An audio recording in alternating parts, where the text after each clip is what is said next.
Bonjour et bienvenue sur Charging Station pour un nouveau grand essai électrisant, celui aujourd'hui du BMW iX1, version 100% électrique du BMW X1 de dernière génération.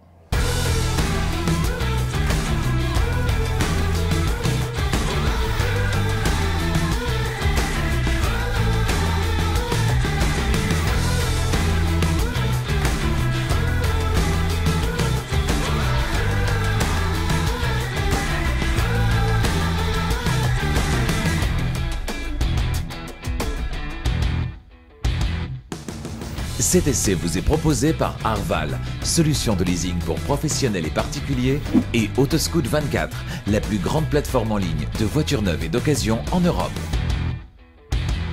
Après une première génération sortie en 2009, une deuxième en 2015, le constructeur allemand BMW a décidé d'offrir à son best-seller X1 une troisième génération, c'était l'an dernier, en 2022. Alors au milieu des versions essence, diesel et hybride rechargeable, une version sort du lot, c'est celle qui nous intéresse aujourd'hui évidemment, la version 100% électrique baptisée iX1. Si jouer au jeu des 7 erreurs en comparant l'intérieur de cette voiture à celui de celle essayée la semaine dernière, c'est-à-dire la BMW Série 2 Active Tourer hybride rechargeable risque de se solder par un échec cuisant tant les intérieurs sont presque quasiment identiques, eh bien une rapide lecture de la fiche technique vous permettra de constater que les différences, elles se situent sous le capot et sous les sièges. Ce BMW iX1 100% électrique est-il aussi 100% BMW? Autrement dit, le plaisir de conduire cher à la marque allemande est-il bien présent dans ce véhicule 100% électrique? Eh bien pour le savoir, j'en ai pris le volant non pas pendant une heure, une demi-journée ou 2 jours, mais bien pendant une semaine complète. Toutes les réponses aux questions que vous vous posez se trouvent donc dans cet essai. Vous ne l'avez pas encore fait, eh bien faites-le maintenant. Abonnez-vous à Charging Station et activez la clochette des notifications pour être prévenu dès qu'une nouvelle vidéo électrisante est disponible. La semaine prochaine, dimanche prochain à 18 h, je vous proposerai une vidéo un petit peu différente. Vous avez sans doute aimé, et vous êtes nombreux à l'avoir visionné déjà, près de 50 000, eh bien l'essai de la MG4 100% électrique au rapport prix-prestation tout simplement incroyable.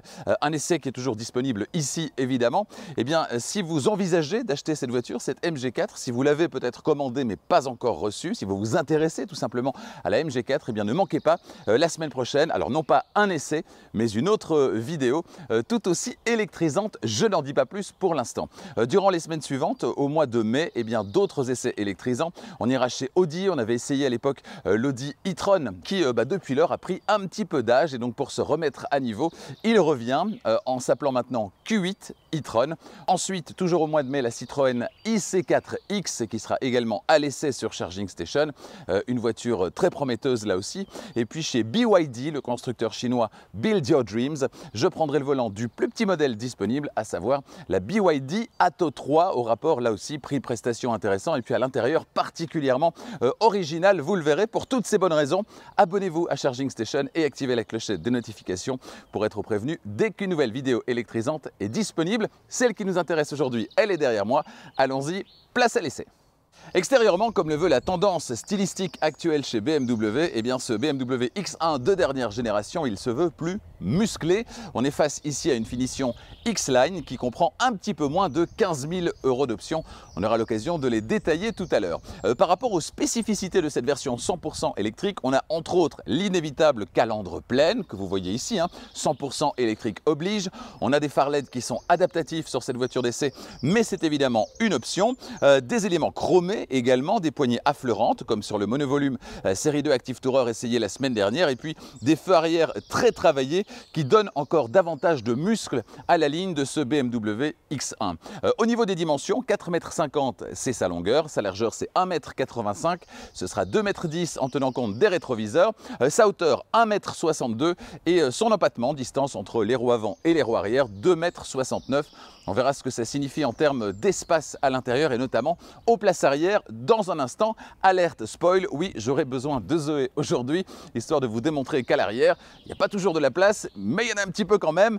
Tout dépend un petit peu de la taille des occupants, c'est un petit peu comme d'habitude. Et vous, que pensez-vous du style de ce BMW X1? Eh bien, dites-le moi dans les commentaires. Dans les entrailles de ce BMW iX1, on va retrouver deux moteurs électriques synchrones à excitation par le courant, des moteurs EESM. Il y en a évidemment un paresseux, X-Drive oblige, c'est-à-dire 4 roues motrices, puissance totale disponible 313 chevaux pour un couple généreux de 494 Nm et un 0 à 100 qui est abattu en 5,6 secondes. Alors ça, c'est les chiffres. Qu'est-ce que ça donne dans la vraie vie en termes de plaisir de conduire? Eh bien la réponse tout à l'heure sur la route. Pour alimenter ces deux moteurs électriques, ce BMW iX1 peut compter sur une batterie haute tension NMC, nickel, manganèse, cobalt, qui est située sous le plancher entre les 4 roues, batterie d'une capacité de 64,7 kWh, capacité utile, donc réellement utilisable. Une batterie qui doit lui permettre de parcourir entre 417 et 440 km selon équipement sur une seule charge, en norme WLTP, c'est-à-dire en théorie. Qu'est-ce que ça donne dans la pratique? La réponse en fin de vidéo. Pour recharger la batterie de ce BMW iX1, ça se passe à l'arrière, vous le voyez, du côté droit. Là, on retrouve normalement l'orifice de remplissage pour le réservoir à carburant et deux connecteurs. Le connecteur AC, c'est-à-dire connecteur de type 2 tout d'abord pour la recharge sur le courant alternatif, celui qui circule dans nos rues et dans nos maisons. De série, ce sera 11 kW dans cette voiture, mais en option, vous pouvez opter pour un chargeur embarqué de 22 kW et ça, c'est pas mal. Au niveau des temps de recharge, ce sera 6h30 sur 11 kW, sur une borne capable de délivrer évidemment cette puissance, et sur une borne de 22 kW, ce sera 3h45 seulement pour une recharge à 100%. La recharge sur le courant continu est possible également. Là, les valeurs sont simplement dans la moyenne, mais pas extraordinaires. On est avec ce connecteur combo CCS et la recharge sur le courant continu sur une puissance acceptée de 130 kW qui va permettre de recharger complètement la batterie qui est de relativement petite taille de cette voiture, et bien en 29 minutes précisément dans les meilleures conditions. Ça, c'est pour être juste en dessous des 30 minutes. Donc ce sera 29 minutes pour une recharge à 80% sur le courant continu. Voilà, donc il y a à boire et à manger. Sur le courant continu, 130, c'est pas terrible. On est vraiment dans la moyenne, mais plutôt une moyenne basse. Et par contre, possibilité d'opter pour du 22 kW sur le courant alternatif. Ça, c'est vraiment sympa. Donc prenez cette option si vous avez la possibilité au boulot, par exemple, ou sur un chargeur public dans la rue proche de chez vous, eh bien d'obtenir du 22 kW pour une recharge encore plus rapide. Le volume du coffre de ce BMW iX1, il est forcément un peu en retrait de quelques dizaines de litres par rapport à celui des versions qui ne sont pas électrifiées. Total disponible 490 litres en configuration 5 places.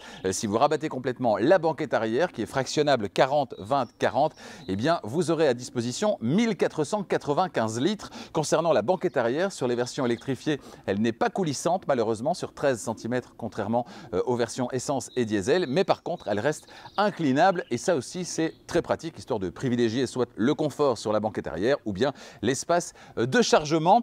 Au niveau des aspects pratiques, justement, eh bien, on a une tablette en dur dans ce iX1. On a deux crochets à gauche et deux crochets à droite.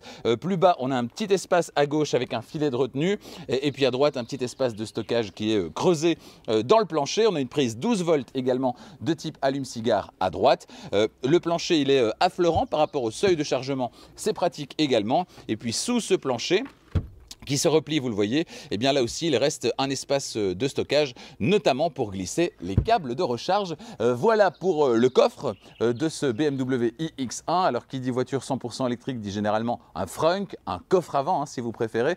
Dans cette voiture, malheureusement, vous le voyez, il n'y en a pas, juste un énorme cache qui semble vouloir vous dire « circulez, il n'y a rien à voir ». Avant de prendre place au volant et de vous faire découvrir le tableau de bord de ce BMW iX1, me voici installé sur la banquette arrière. Suis-je bien installé? Eh bien, vous le voyez, c'est pas terrible. Au niveau des genoux, la place disponible, elle n'est pas très grande. C'est comme la semaine dernière dans la série 2 Active Tourer. C'est un peu le propre des voitures qui sont construites, même si elles sont électriques, sur des plateformes qui accueillent également des moteurs thermiques. Ça fait qu'on ne maximise pas l'espace intérieur et notamment à l'arrière. Vous aurez beaucoup plus de place à l'arrière dans une Kia EV6 par exemple, une Hyundai Ioniq 5, Hyundai Ioniq 6, toutes des voitures qui sont construites sur des plateformes réservées à l'électrique et donc où on maximise l'espace intérieur en minimisant l'espace à l'arrière et à l'avant de la voiture. On a vraiment une partie habitable qui est nettement plus grande dans ces voitures construites sur des plateformes tout à fait spécifiques au 100% électrique. Ici, c'est pas le cas, donc vous le voyez, avec mon 1,90 m devant, le siège avant est réglé comme pour moi, et moi derrière, installé derrière moi entre guillemets, eh bien ça ne passe pas plus que la semaine dernière. C'est un petit peu dommage. Alors vous me direz 1,90 m derrière et devant, ça va pas arriver tous les jours. Attention, il y a quand même pas mal de familles avec des papas ou des mamans qui sont relativement grands et puis des grands adolescents à l'arrière. Et donc c'est vrai que dans ce cas-là, ce critère peut être un critère extrêmement important. Donc dans ce cas-là, privilégiez une voiture électrique construite sur une plateforme dédiée à l'électrique. Vous aurez toujours plus de place à l'arrière. En termes d'aménagement intérieur ici à l'arrière, eh bien on a évidemment ce toit ouvrant qui amène beaucoup de lumière à l'arrière de ce véhicule. On a également une sellerie claire, vous le voyez, qui elle aussi amène pas mal de lumière, un petit côté cossu qui est sympa. Alors on aime ou on n'aime pas la sellerie claire, mais franchement c'est très agréable à l'œil. On verra ce que ça donne à l'avant dans un instant.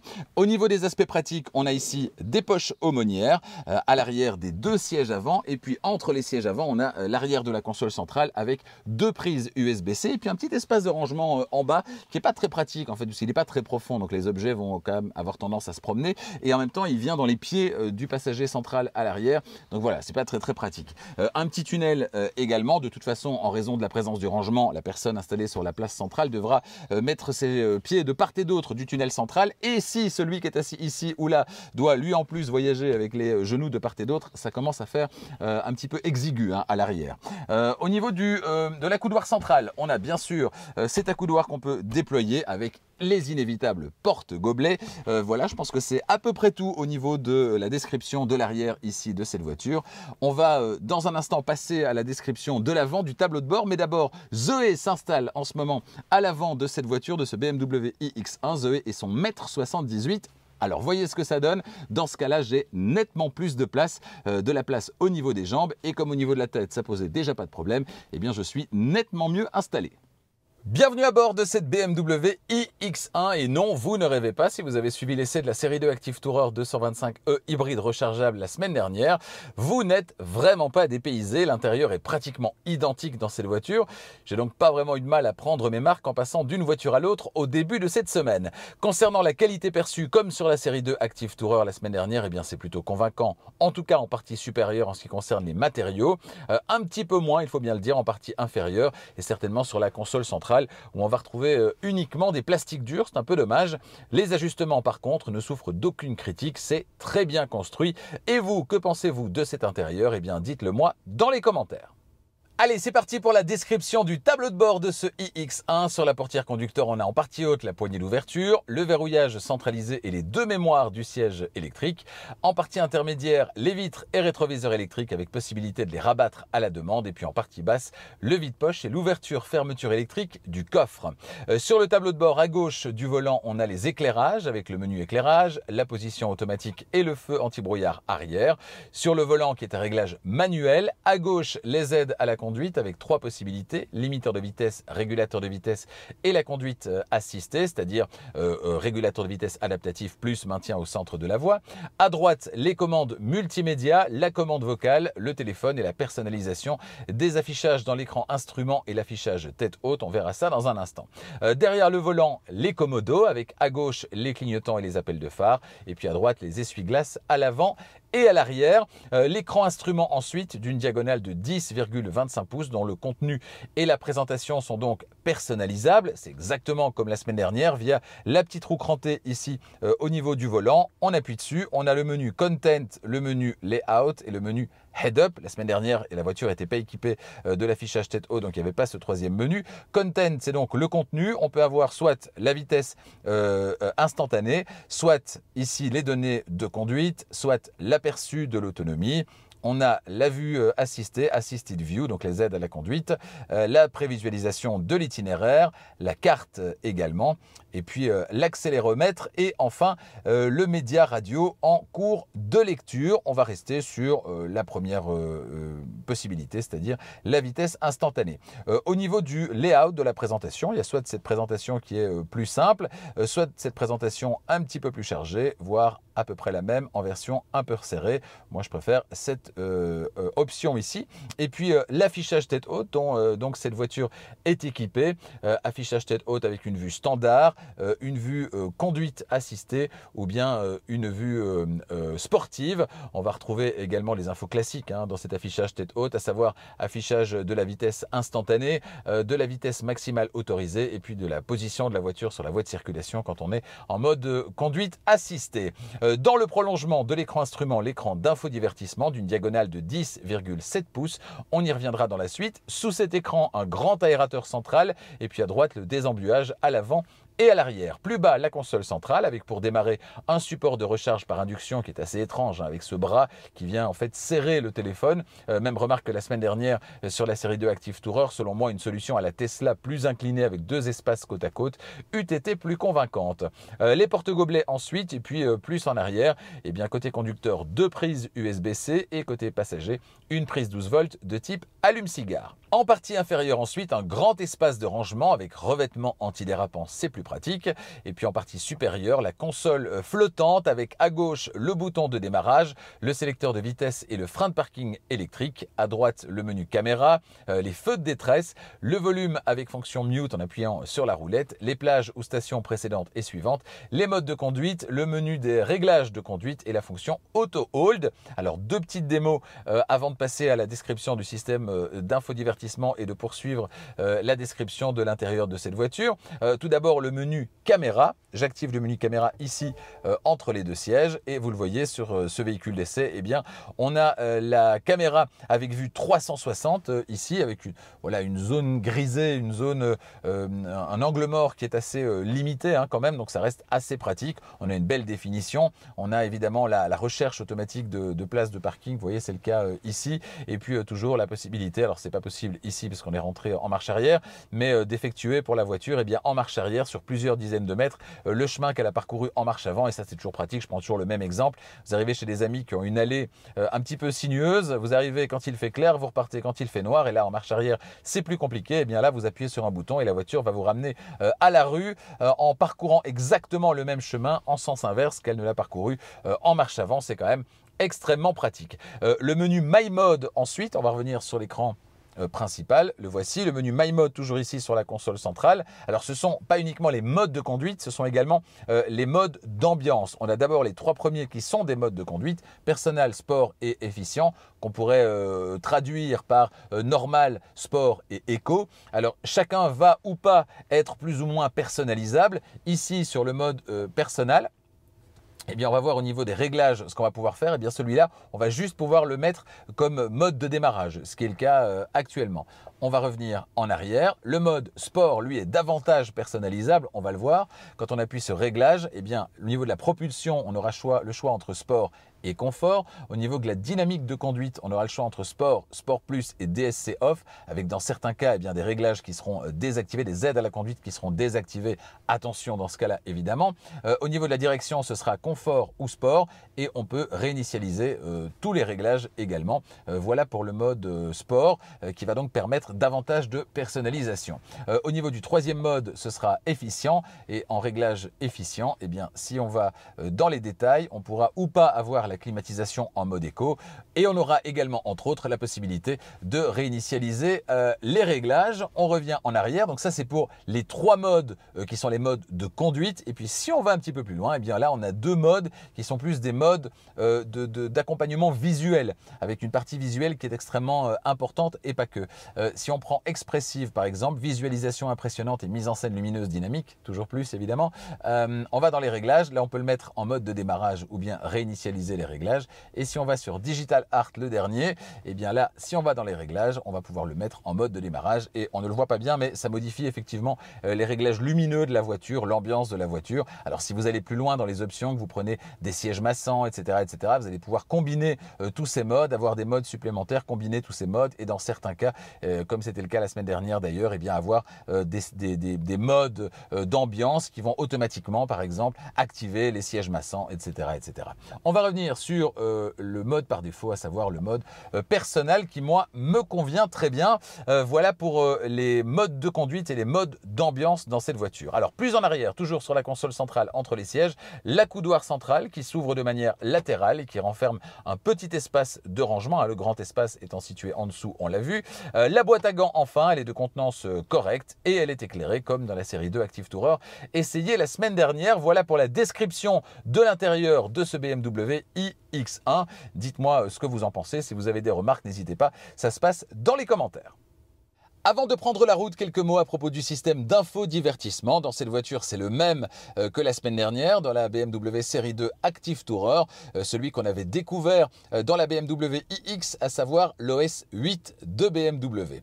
Alors, au niveau de la fluidité, rien à dire, hein, franchement, regardez, voilà, c'est extrêmement fluide, rien à signaler. Peut-être juste au niveau de la connexion Apple CarPlay Android Auto. Alors, c'est une connexion sans fil, donc ça fait plaisir, mais c'est vrai qu'une fois que ça se connecte, voilà, ça manque peut-être un petit peu de rapidité parce que c'est quelque chose d'extérieur qui vient se greffer au système de la voiture, mais le système en lui-même est extrêmement fluide et réactif. Alors on a bien sûr ici toujours les widgets qu'on va pouvoir réorganiser comme on veut. Si j'appuie ici, voilà, vous voyez que je peux les supprimer, les changer de place, etc. Donc ça c'est plutôt sympa, histoire de se faire son propre tableau de bord en fonction des choses que vous utilisez plus ou moins régulièrement. En partie inférieure, certains regretteront que les commandes de chauffage et de climatisation se trouvent sur l'écran et pas ici en dessous de l'écran avec des commandes physiques. Voilà, c'est un petit peu dommage pour certains, pas pour d'autres. En tout cas, ce que je peux vous dire, c'est qu'on peut toujours prendre appui ici sur la petite réglette en piano black pour aller pianoter, histoire de laisser beaucoup de traces sur le piano black, ça fait toujours plaisir.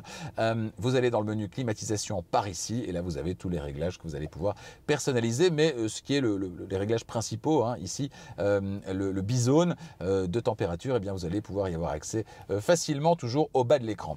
Ici à gauche, vous allez avoir le menu de raccourci vers le menu principal, c'est-à-dire ici, vers ici des menus plus profonds. Dans ce cas-là, eh bien, vous allez pouvoir reparcourir ici, avoir accès de nouveau ici aux menus principaux avec la touche retour. Ici, on a la radio, le média en cours, ici le téléphone et ici la navigation. On a également un menu qui arrive du haut avec des raccourcis vers ne pas déranger, masquer les infos privées, notifications, désactiver l'écran et puis des suggestions ici. Vous organisez ça là aussi comme vous le souhaitez. Donc voilà, beaucoup de fluidité. On ne doit pas aller trop dans les menus. Alors ce qui peut parfois perturber un petit peu, c'est quand on est ici, eh bien vous le voyez, on a beaucoup d'applis. Et pourquoi? Eh bien parce qu'on a en fait les applis du véhicule et les applis d'infodivertissement. On a tout ça qui est réuni en un seul endroit. Si vous voulez les trier plus facilement, eh bien vous allez uniquement ici pour les applis véhicules. Du coup, voilà, ça réduit un petit peu le nombre d'applications. Ici, uniquement les applis d'infodivertissement. Vous allez avoir la radio, Spotify, Apple CarPlay, Android Auto, etc., etc. Ou bien, si vous voulez tout mélanger, eh bien ce sera ici. C'est ici aussi, si on prend les applis véhicules, que vous allez pouvoir avoir les réglages du système. Ici, la langue, etc., etc. Et si vous le voulez, eh bien ici, les réglages de conduite qui sont accessibles également via, on l'a vu, le petit bouton sur la console centrale avec les aides à la conduite, propulsion et châssis et puis la recharge. Voilà, des contrôles accessibles un petit peu plus directement. On a aussi les Iconic Sounds dont on reparlera sur la route dans un instant. On y va d'ailleurs sur la route tout de suite et on se retrouvera derrière pour parler entre autres du prix et pour la conclusion de cet essai. Celles et ceux qui aiment se sentir rassurés au volant d'un SUV massif se sentiront parfaitement dans leur élément dans ce BMW iX1. Il a beau être le plus petit des SUV de la gamme, eh bien il en impose quand on est à son volant dès les premiers tours de roue. La vivacité et le silence de l'électrique font également des merveilles. Un seul regret, que le démarrage ne soit pas plus progressif, c'est un peu on-off quand on se met en mouvement. Le premier toucher de pédale à partir de l'arrêt complet, ce qui peut faire un petit peu peur, notamment dans les places de parking quand on est en manœuvre. Pour le reste, le plaisir de conduire, il est bien là, en tout cas au démarrage, pourvu que ça dure. Dans cette voiture d'essai, il est facile de trouver sa position de conduite idéale. On retrouve les sièges sport optionnels avec prolongateur d'assises. Ils offrent un très bon maintien latéral et ils sont ici recouverts de cuir Vernasca, ce qui est évidemment également une option. Toujours au rayon des options, les deux sièges avant sont chauffants et le siège du conducteur est à réglage électrique avec, on l'a vu, de mémoire. Vous l'aurez compris, on peut être vraiment très bien installé dans cette voiture, mais ça fait pas mal d'options à cocher. Comme dans la série 2 Active Tourer essayée la semaine dernière, les aides à la conduite présentes dans ce iX1 fonctionnent vraiment bien. Via la partie de gauche du volant, vous allez pouvoir switcher entre limiteur de vitesse, régulateur de vitesse adaptatif et conduite assistée, qui combine donc le régulateur de vitesse adaptatif et le maintien au centre de la voie. Deux bémols tout de même pour modifier la distance par rapport au véhicule qui précède, et pour passer du régulateur de vitesse adaptatif au régulateur simple, eh bien il faut obligatoirement passer par l'écran d'infodivertissement, c'est dommage. Cela dit, les réglages restent reste en mémoire d'un trajet à l'autre, c'est déjà ça. Et puis alors très chouette par contre, hein, c'est le fait que la voiture puisse rester avec le régulateur de vitesse adaptatif activé lorsque vous passez d'une autoroute à l'autre. Dans la bretelle entre les deux, eh bien la voiture va décélérer pour anticiper la courbe et réaccélérer ensuite à la vitesse qui aura été choisie. Franchement, au quotidien, c'est pas indispensable, mais c'est quand même très confortable. Un châssis efficace, des suspensions qui offrent un bon compromis tout en étant typé BMW, hein, donc c'est plutôt ferme, des sièges qui offrent un maintien latéral convaincant, une puissance largement suffisante et des aides à la conduite qui sont bien calibrées. Oui, l'agrément de conduite, il est bien réel dans cette voiture et on peut aussi largement parler de plaisir de conduire.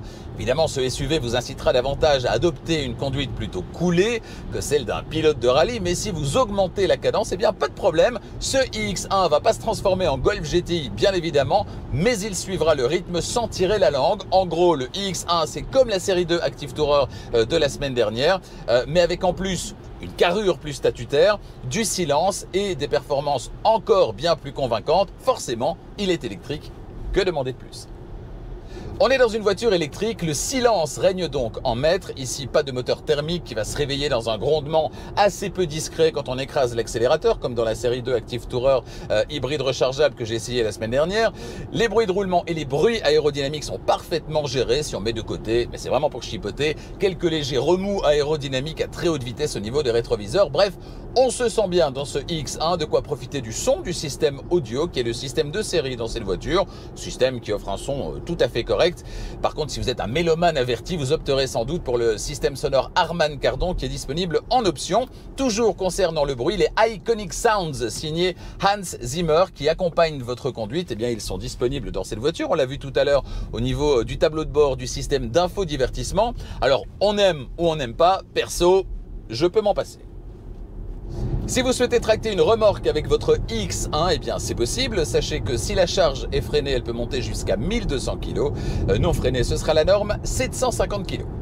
Le diamètre de braquage, il est de 11,9 mètres sur cette voiture, une valeur qui est dans la moyenne plutôt haute. Alors rien de dramatique en milieu urbain, mais sur ce point, un Skoda Enyaq et son cousin, le Volkswagen ID4, feront beaucoup mieux, mais ils le feront évidemment avec beaucoup moins d'élégance.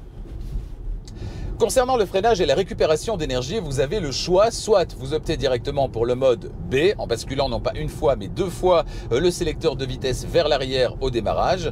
Dans ce cas-là, vous allez pouvoir doser le ralentissement en levant plus ou moins fort votre pied de l'accélérateur. Le système propose un ralentissement qui est assez intuitif, mais pas vraiment assez puissant pour vous permettre de vous passer de la pédale de frein la plupart du temps. On a donc une vraie conduite à une pédale quand même, parce que le système va jusqu'à l'arrêt complet, mais le seul bémol, c'est que le ralentissement maximal lorsque vous levez le pied de l'accélérateur, dans une bretelle de sortie par exemple, il pourrait être un petit peu plus mordant qu'il ne l'est. Durant cette semaine, j'ai parfois dû utiliser la pédale de frein, ce que je n'ai pas dû faire dans les mêmes circonstances avec une Polestar 2 ou une Tesla Model 3 ou un Model Y, qui propose un ralentissement qui est beaucoup plus élevé quand on lève le pied complètement de la pédale d'accélérateur.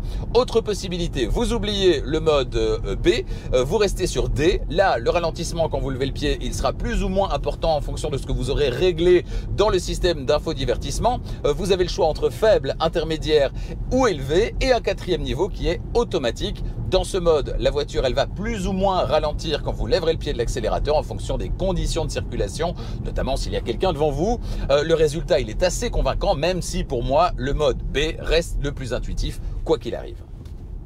Sur cette voiture, on retrouve les phares LED adaptatifs optionnels qui vont vous proposer en permanence le meilleur éclairage possible, et le résultat il est très bon. Vous n'avez rien à faire, les phares s'allument tout seuls une fois que l'obscurité arrive, et ils vont rester la plupart du temps en feu de route en éteignant une partie du faisceau lumineux quand c'est nécessaire, portion du faisceau qui correspond à la voiture que vous suivez ou à celle que vous croisez. C'est très agréable, et puis surtout c'est un vrai plus pour la sécurité puisque les bas-côtés vont rester éclairés en permanence de manière optimale, ce qui vous permet de voir plutôt un animal ou un enfant qui viendrait à traverser la route devant vous. C'est vraiment un gros plus en termes de sécurité, en plus d'être extrêmement confortable.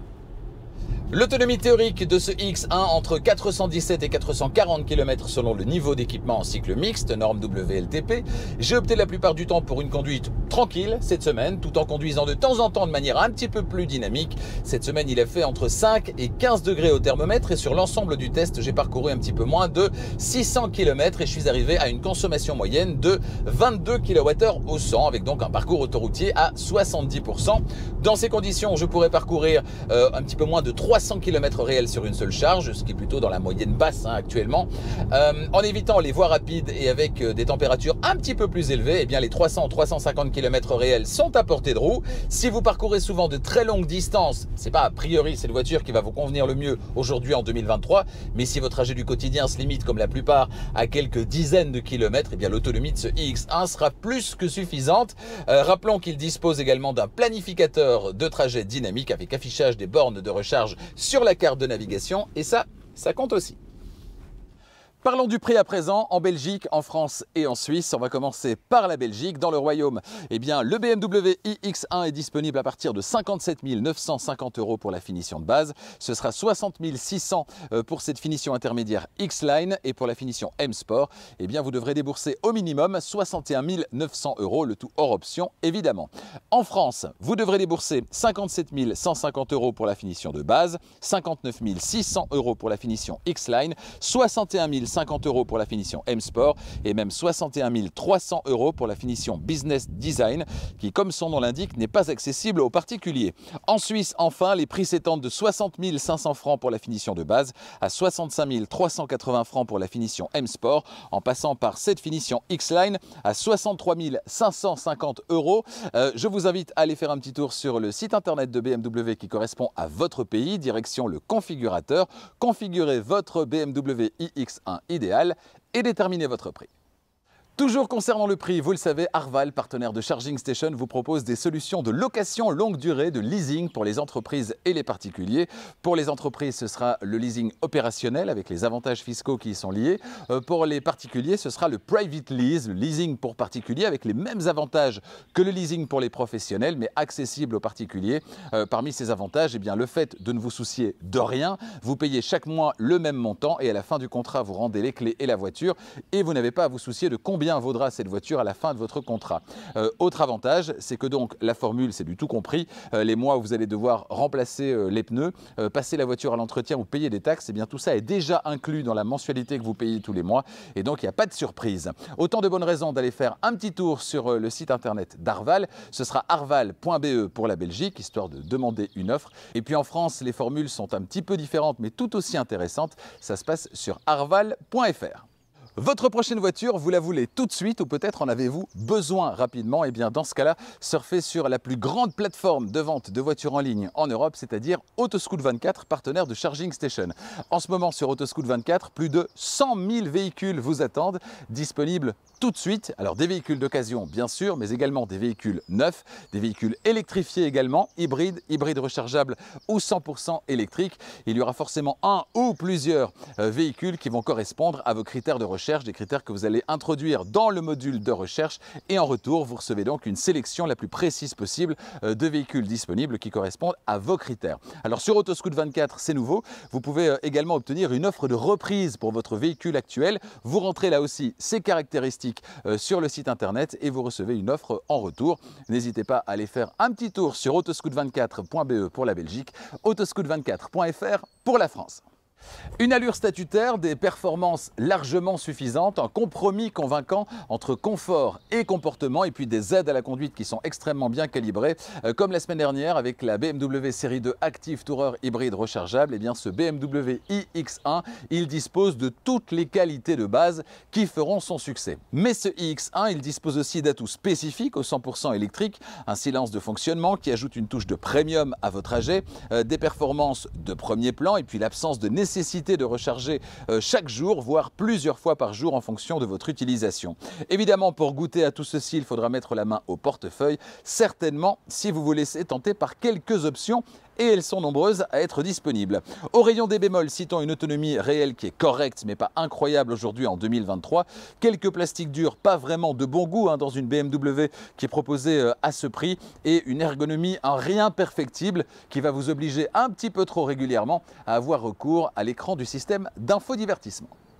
A bientôt sur Charging Station pour d'autres essais électrisants. La semaine prochaine, justement, ce ne sera pas un essai électrisant, mais une vidéo tout à fait particulière que je vous proposerai autour de la MG4, une vidéo à ne pas rater. Si vous êtes fan de cette voiture, la MG4, si vous considérez que son rapport prix-équipement pourrait vous convaincre de passer éventuellement à l'électrique via cette MG4, ou si peut-être vous avez déjà commandé la MG4 et que vous attendez avec impatience sa livraison, cette vidéo va vous intéresser. Rendez-vous dimanche prochain sur Charging Station. D'autres essais tout aussi électrisants, je vais vous en parler tout à l'heure, durant le mois de mai. Autant de bonnes raisons de vous abonner si ce n'est pas déjà fait et d'activer la clochette des notifications pour être prévenu dès qu'une nouvelle vidéo électrisante est disponible. Il arrive bientôt le concours à l'occasion du passage aux 50 000 abonnés. Je vous remercie évidemment de votre fidélité. Si vous voulez en faire un petit peu plus et vous-même obtenir davantage, alors bien sûr vous pouvez toujours mettre un petit pouce sur la vidéo, partager la vidéo, ça fait toujours plaisir. Si vous voulez visionner les vidéos Charging Station avant tout le monde, là par contre il faut activer la souscription. Vous appuyez sur le bouton rejoindre depuis un ordinateur, je pense que ça ne fonctionne pas sur smartphone. Dites-le moi d'ailleurs dans les commentaires si ça fonctionne ou pas. Donc je pense qu'à partir d'un ordinateur uniquement, vous pouvez cliquer sur le bouton rejoindre, vous activez la souscription et dans ce cas-là, pour moins d'1 € par mois, et vous arrêtez quand vous voulez, vous pouvez obtenir les essais Charging Station, les visionner dès qu'ils sont uploadés sur YouTube sans attendre le dimanche à 18 h, donc parfois avec près d'une semaine d'avance sur la diffusion en YouTube Première. Voilà, merci de votre fidélité et rendez-vous donc dimanche prochain avec la MG4. Cette fois-ci, ce sera la version orange pour cette vidéo toute particulière. À bientôt.